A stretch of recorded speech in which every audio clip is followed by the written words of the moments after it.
সালাম ফিরানোর পর আল্লাহু আকবার নাকি আস্তাগফিরুল্লাহ কোনটা বলতে হবে? এটা নিয়ে আমরা অনেকে বিভিন্ন সময় বিভেদ করে থাকি বা ভিন্ন মত শুনে থাকি। দেখুন, সালাম ফিরানোর পর পাঁচ ওয়াক্ত নামাজের পর নবী করিম সাল্লাল্লাহু আলাইহি ওয়াসাল্লাম কি বলতেন? বেশিরভাগ হাদিসগুলো থেকে আমরা জানতে পারি তিনি ইস্তিগফার আস্তাগফিরুল্লাহ আস্তাগফিরুল্লাহ আস্তাগফিরুল্লাহ তিনবার। ইসসালাম ওয়া মিনকাস সালাম ওয়া বারাকতা ইয়া যাল জালালি ওয়াল ইকরাম।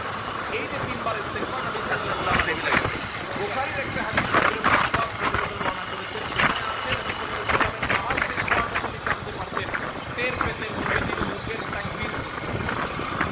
এখন এই হাদিসের আলোকে অনেক ওলামায়ে কেরাম বলেন তাহলে সালাম ফেরানোর পর প্রথম তাকবীর বলতে হবে, যেহেতু তাকবীর শুনে সামনে মসজিদ নামাজ শেষ হয়েছে, তাহলে আগে আল্লাহু আকবার বলতে হবে, এরপরে তিনবার ইস্তিগফার বলতে হবে। এটা গবেষণায় হাদিসের আলোকে অবশ্যই এটা যে সমস্ত ওলামায়ে কেরাম বলছেন এই হাদিসের বিপরীতে